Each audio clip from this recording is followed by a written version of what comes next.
So, you think you've heard it all, right? Political scandals, corporate greed, but what if I told you there's a quiet, devastating crisis happening right under our noses, in a place we all consider a safe haven, our homes? Tonight, we're pulling back the curtain on a shocking exposé that will make you rethink everything you know about buying, selling, or renting property in South Africa.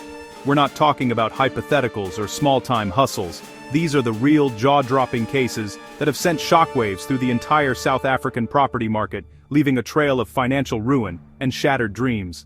These aren't just stories, they are cautionary tales. We're talking about sophisticated scams, brazen corruption, and outright theft perpetrated by the very people you're supposed to trust with your life savings. We've dug deep into the archives, spoken to the insiders, and uncovered the truth behind the headlines. From the glittering suburbs of Johannesburg to the scenic coastline of Cape Town, no corner of the country has been left untouched by this wave of deceit. The stories you're about to hear involve millions of rands, forged documents, and lives turned completely upside down. Before we dive in, let me give you a serious word of warning. This isn't just entertainment, it's a wake-up call. The next time you shake hands with a real estate agent, remember these stories. Be cautious, be vigilant, and question everything. The dream of owning a home is a cornerstone of our society, but as you'll soon see, that dream can quickly become a nightmare when you're dealing with wolves in sheep's clothing. What you're about to witness is a masterclass in deception, and the lessons learned could save you from financial devastation. So, buckle up. The tour of South Africa's real estate underworld begins now. Our first stop is the economic heart of South Africa, Johannesburg. Jozi, the city of gold, where fortunes are made and, as we discovered, fortunes are stolen. Here, we encountered the notorious Agent X, a charismatic and seemingly successful agent who operated in the city's most affluent, northern suburbs. He was the picture of success. Sharp suits, a luxury car, and a portfolio of high-end properties that would make anyone's head spin. He built a reputation as the go-to guy for exclusive deals, the kind of agent who could make the impossible happen for his wealthy clients. People trusted him implicitly, and that trust was his most powerful weapon. Behind the polished veneer, however, Agent X was running a criminal enterprise of breathtaking audacity. He wasn't just selling houses, he was selling ghosts. His method was deceptively simple yet devastatingly effective. He forged property documents. We're not talking about a little signature tweak here and there. Agent X was a master forger, creating entirely fake title deeds, sales agreements, and transfer documents that were so convincing they could fool even the trained eyes at the deeds office, at least for a while. He would identify properties, often owned by elderly individuals or people living abroad, and simply create a new reality on paper. He would then market these properties to eager, cash-rich buyers, promising them a quick and seamless transaction. The buyers, blinded by the allure of a prime piece of real estate and the agent's smooth talk, would transfer millions of rands directly into accounts controlled by Agent X. They believed they were paying for their dream homes. In reality, they were funding his lavish lifestyle. The money would pour in, and Agent X would provide his victims with the forged official documents, assuring them that the property was now legally theirs. For a short period, the buyers would live in a blissful state of ignorance, unaware of the ticking time bomb. The scam began to unravel when one particularly diligent buyer hired their own conveyancer to do a final check, bypassing the in-house professional Agent X had recommended. The conveyancer quickly discovered discrepancies that couldn't be explained. The real owner of the property, an elderly woman living in a retirement home, had no idea her house had been sold. When the authorities were alerted, the house of cards Agent X had built came crashing down in spectacular fashion. Investigators started connecting the dots, linking him to a string of similar fraudulent sales across the city. The scale of the fraud was staggering. Investigators estimated that Agent X had scammed buyers out of more than 50 million rands. He had created a parallel property market based entirely on lies, leaving a trail of legal chaos and financial ruin. Multiple families discovered that the homes they had paid for were never theirs to begin with, leading to protracted and expensive legal battles to try and recover their funds. Agent X's case became a landmark, a terrifying example of how deep the rot could go, and a stark warning that in the world of high-stakes property, you can't even trust the paper it's written on. From the fast-paced world of Joburg, we travel south to the breathtaking beauty of Cape Town, a city where the demand for rental properties is famously almost ridiculously high. Tourists and locals alike are constantly scrambling for a place to live, creating a fertile ground for desperation, and for predators like Agent Y. This agent didn't deal in multi-million rand sales. No, her scheme was smaller in scale per transaction but far wider in its reach, preying on the anxieties of ordinary people just looking for a place to call home. She was the friendly, helpful voice on the other end of the phone, promising the perfect apartment with a sea view. Agent Y's operation was a masterclass in digital deception. She would lift photos and descriptions of beautiful, highly desirable apartments from legitimate rental and sales websites. Then, she would repost these listings on classified sites like Gumtree and Facebook Marketplace, but at a rental price that was just too good to be true. A two-bedroom flat in Sea Point for the price of a bachelor pad in the suburbs. It was an irresistible bait, and hundreds of hopeful tenants took it. She would respond to inquiries immediately, creating a sense of urgency, telling potential renters that she was being flooded with applications. To secure the deal, applicants were told they needed to act fast. Agent Y would explain that due to the high demand, she couldn't arrange viewings for everyone. Instead, to reserve the apartment, they had to pay the security deposit and the first month's rent up front. She would send them a professional-looking lease agreement to sign and banking details for the transfer. To build trust, she even used a registered-sounding company name. Desperate to get out of the competitive rental market, many people paid without ever setting foot inside the property or meeting her in person. It seemed like a small risk for such a great reward. Of course, the apartments were never available. They were either already occupied by legitimate tenants or were holiday homes whose owners had no idea their properties were being used in a scam. Once the money was transferred, Agent Y would simply vanish. Her phone number would be disconnected, her email address would bounce back, and the hopeful renter would be left with a fake lease, a lighter bank account, and the heartbreaking realization that they had been conned. They had no home, and their savings were gone. The cycle would then repeat with a new set of photos and a new phone number. The police were eventually flooded with complaints from dozens of victims, all telling the same story. By cross-referencing the bank accounts and tracing the digital footprints, investigators were able to piece together the rental scam syndicate run by Agent Y and her associates. They had collected deposits from countless individuals, accumulating hundreds of thousands of rands from people's desperation. Agent Y's case exposed a major vulnerability in the online rental market, proving that in a city as sought after as Cape Town, the dream of a beautiful home can easily be used to lure you into a digital trap. Now we head to the warm, humid coast of Durban, a city known for its bustling port and vibrant culture. But beneath the sunny exterior, the city's property market was being used for a much darker purpose, washing dirty money. At the center of this operation was Agent Z, a well-connected and seemingly untouchable figure in Durban's real estate scene. He wasn't just selling properties, he was a key player in a sophisticated money laundering ring, using the property market as his personal laundromat to clean cash for organized crime syndicates. Agent Z's method was complex and required a network of complicit individuals, including corrupt lawyers and shell companies. The process would start with a large sum of illicit cash from criminal activities like drug trafficking or racketeering. This dirty money needed to be integrated into the legitimate financial system. This is where Agent Z came in. He would identify a property for sale and orchestrate a fake transaction. Using the dirty cash, he would buy the property, but the sale would be registered in the name of a shell company with anonymous directors. The transaction would look legitimate on the surface. A sale agreement would be drawn up, transfer duties would be paid, and the deeds office would register the transfer. However, no real money from a legitimate source ever changed hands. The seller was often a party to the scheme, or in some cases, the property was already owned by the syndicate through another front. Shortly after the sale, Agent Z would then put the same property back on the market. This time, however, it would be sold to a legitimate, unsuspecting buyer for a fair market price. When this second, real transaction was completed, the money from the legitimate buyer would be paid into the shell company's bank account.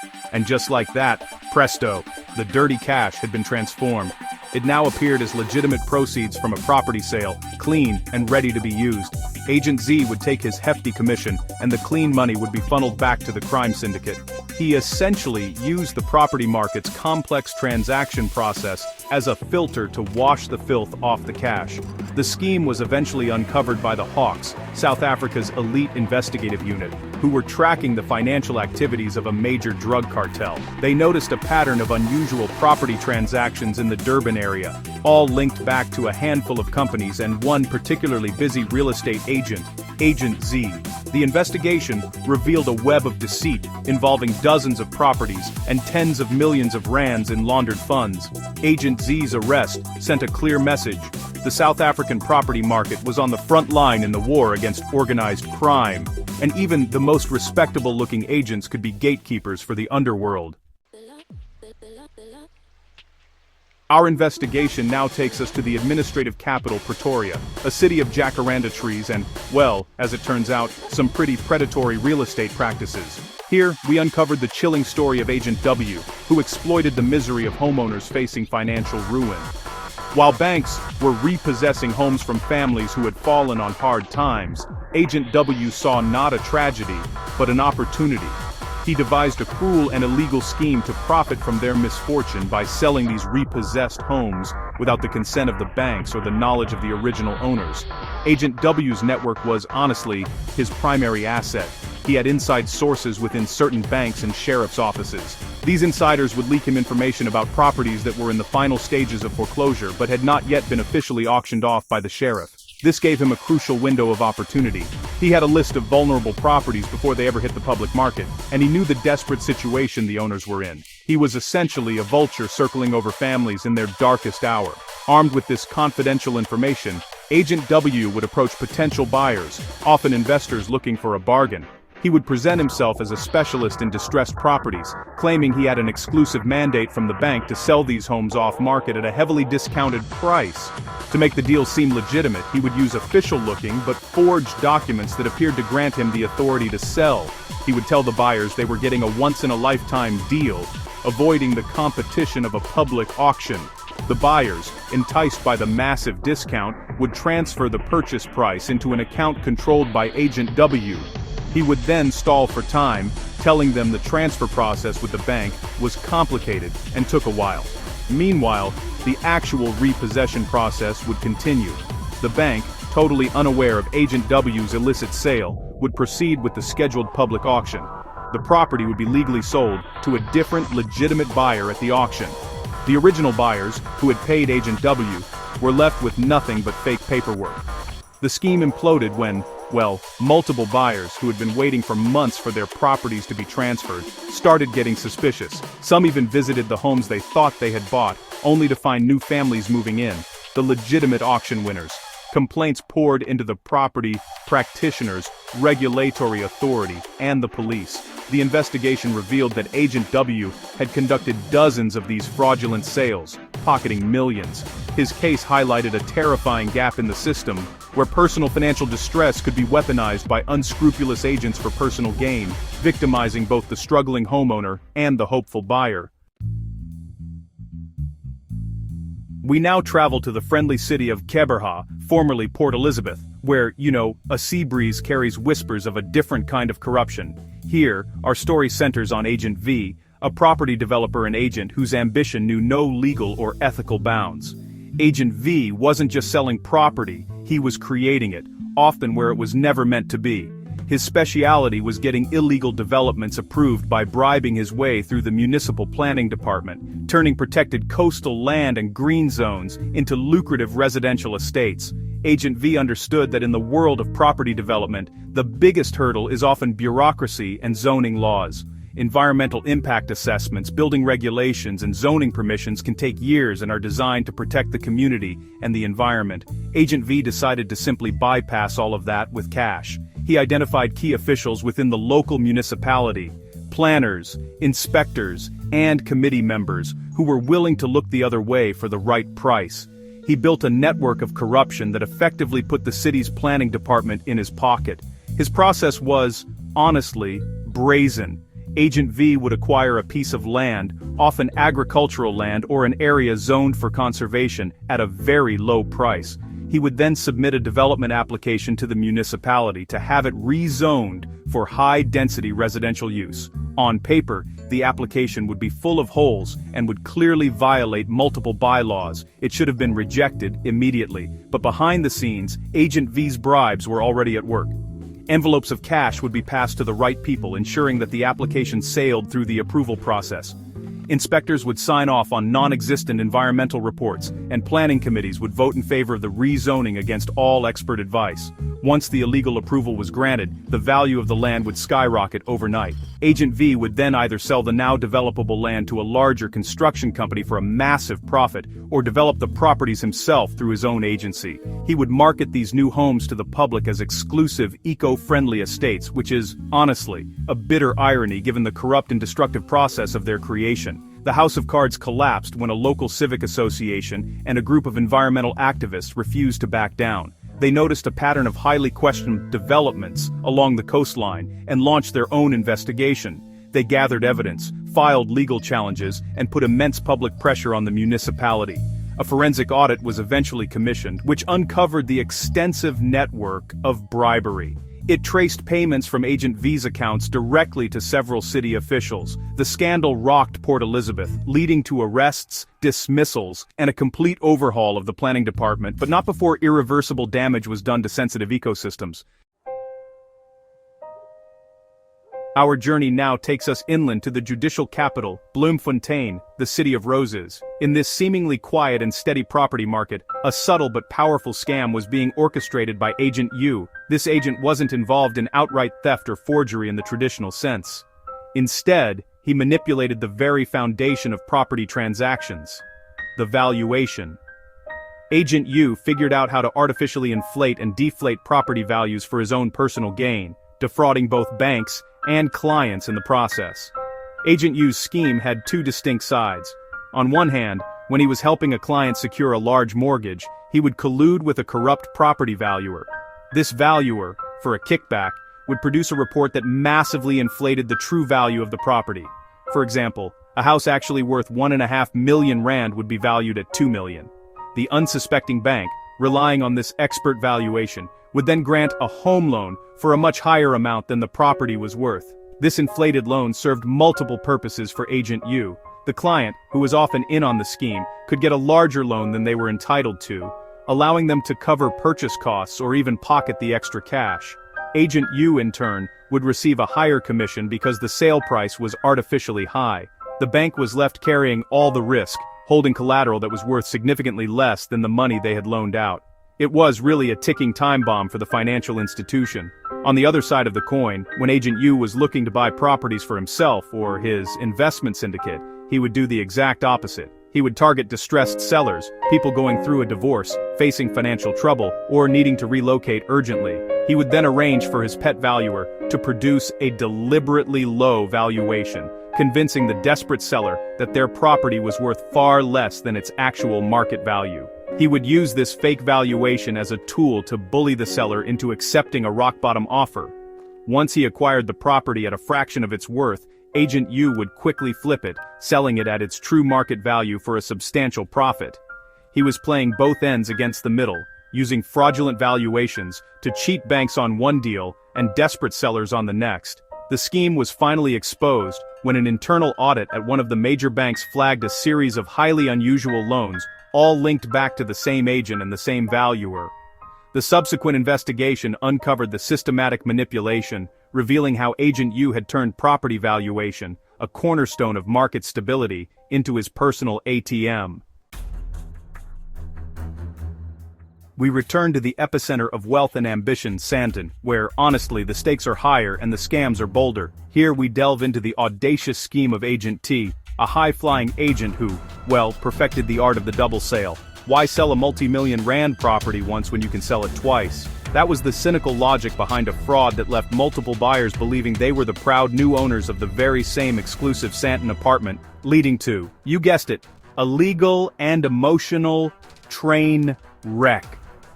Agent T targeted the booming market for off-plan developments. These are properties sold before they are even built. based just on floor plans and artists' impressions. This market is unfortunately ripe for fraud because buyers are handing over huge sums of money for something that doesn't exist yet.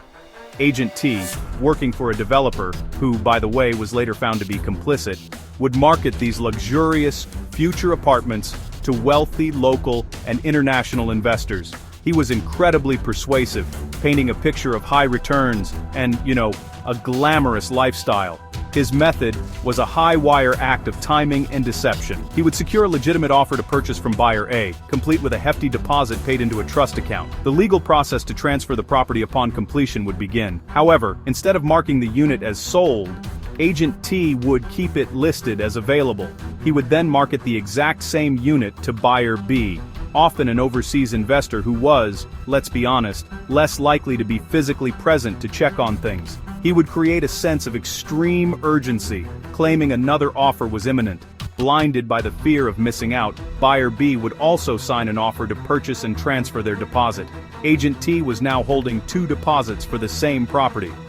He would juggle the paperwork, telling both buyers that the construction and transfer process was proceeding as planned. He would send them fake progress reports and photos, keeping both parties happy and, completely unaware of the other's existence. His plan was to string them along for as long as possible, collecting fees and living off the interest from the massive deposits. The scam inevitably collapsed when the building was completed. Both buyer A and buyer B arrived to take possession of their new apartment, each with a valid-looking purchase agreement in hand. The confusion quickly turned to anger and then to legal action.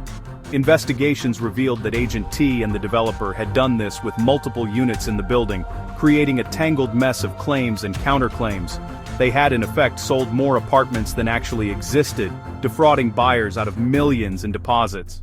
The case became a chilling lesson for off-plan investors. Always ensure your purchase is being handled by a reputable conveyancer who can independently verify the unit's status with the developer and the deeds office. From the glass towers of Santon, we travel to the vibrant, sprawling heart of Soweto, a place rich in history and community. But even here, trust can be a commodity to be exploited. Our next case involves Agent S, a chameleon who used a disturbing tactic to close his fraudulent deals. Identity theft. He didn't just sell properties that weren't his, he became other people to do it, creating a cast of fake buyers and sellers to defraud legitimate clients and financial institutions, leaving a trail of chaos in his wake. Agent S was a master of disguise, not in a literal sense, but in a bureaucratic one. He was adept at creating completely fictitious identities. He would acquire stolen or lost ID books and use them to open bank accounts, register companies, and even apply for credit. He would create a seller, Mr. Makaisi, with a stolen ID, and a buyer, Mrs. Naidu, with another. These people didn't exist in the context of the transaction. They were puppets. And Agent S was the puppet master pulling all the strings. His primary scam involved targeting vacant land or properties where the owners were deceased and the estate was in limbo. He would use a stolen identity to pose as the legitimate heir or owner of the property. He would then sell this property to one of his other fake identities. He would draw up all the necessary paperwork between his 2 fictional characters. To the outside world, it looked like a standard property transaction. He would then take this sale agreement between his 2 puppets to a bank. Posing as the fake buyer, he would apply for a home loan. Since the paperwork looked legitimate and the seller and buyer identities had bank accounts and seemingly clean credit records, which he had carefully built, the bank would often approve the loan. The bank would then pay out the loan amount into the seller's account. Of course, both the buyer's and seller's accounts were controlled by Agent S. As soon as the money landed, he would withdraw it and disappear, leaving the bank with a loan secured against a property it had no real claim to, and a buyer and seller who never existed. The web of deceit was finally untangled when a forensic investigator at a bank noticed that several first-time buyers in Soweto were all using the same conveyancing attorney, an attorney who was also part of the syndicate.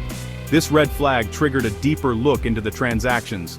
They soon discovered the pattern of stolen IDs and non-existent clients. The investigation revealed that Agent S wasn't just an agent. He was the head of a syndicate that specialized in identity fraud, costing banks millions and creating a legal nightmare for the families of the people whose identities had been stolen. Our journey now takes us to the eastern Cape Coast, to the city of East London. Here we uncover a story not of forged documents or fake identities, but of a more intimate betrayal. This is the story of Agent R, a long-standing and deeply trusted agent in the community who systematically embezzled millions of rands from the one place that is supposed to be untouchable, his client's trust fund.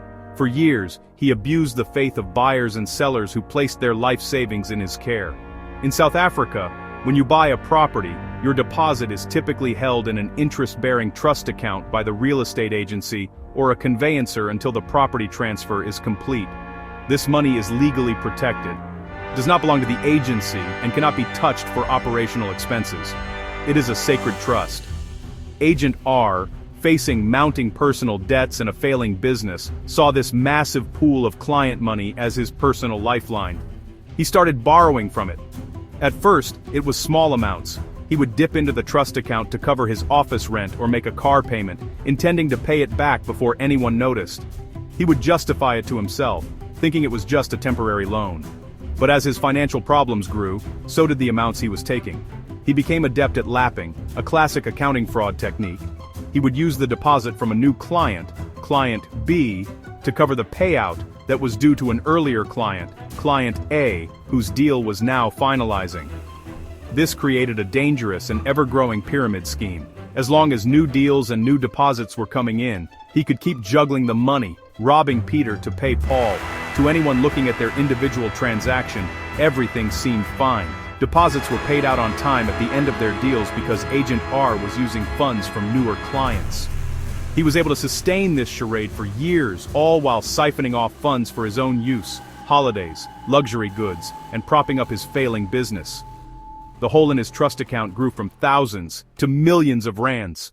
The scheme came to a dramatic and sudden end during a downturn in the property market. Suddenly, new deals and fresh deposits dried up. The flow of incoming money stopped, and Agent R no longer had the funds to pay out the clients whose property transfers were being finalized.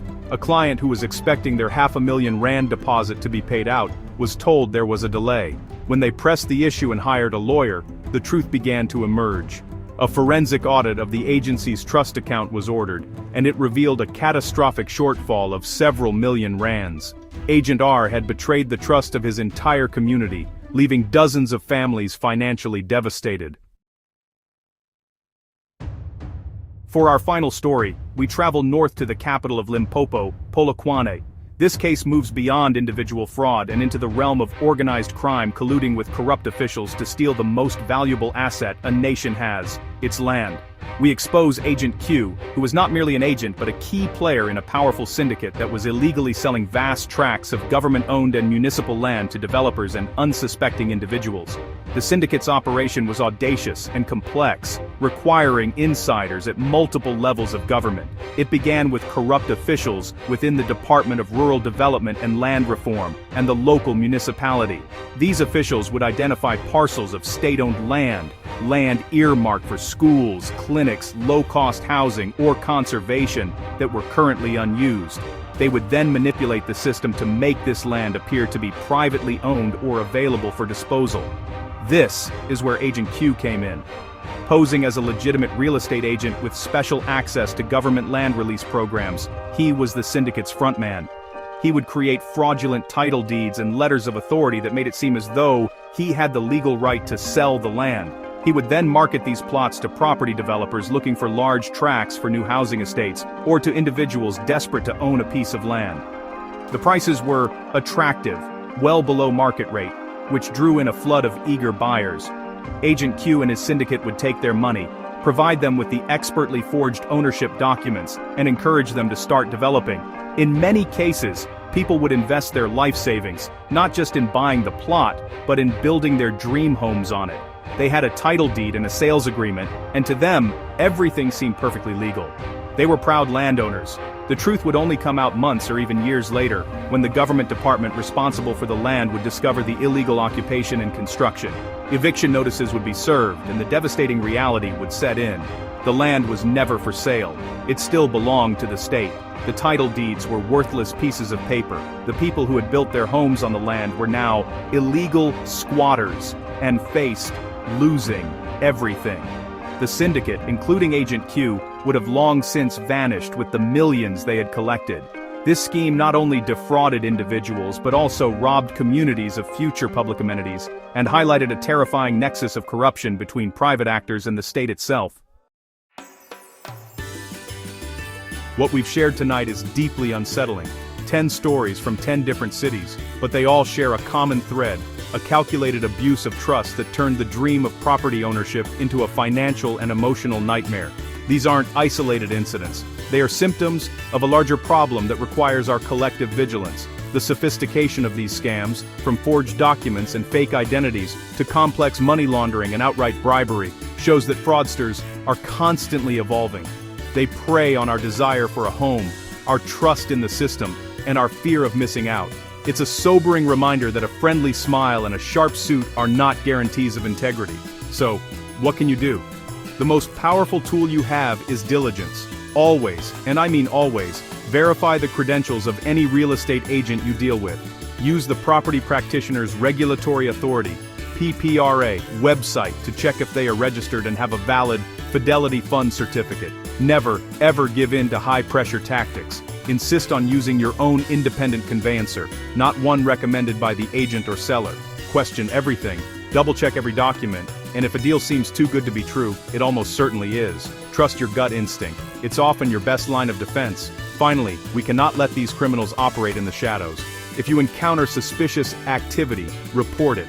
Contact the PPRA, the South African Police Service, and the Special Investigating Unit. By speaking up, you are not just protecting yourself, you are protecting your community and helping to dismantle these criminal networks. The fight against property fraud is a shared responsibility. Your awareness and your actions are the shield that will protect countless others from becoming the next victim in a story like the ones you've heard tonight. Stay informed, stay safe.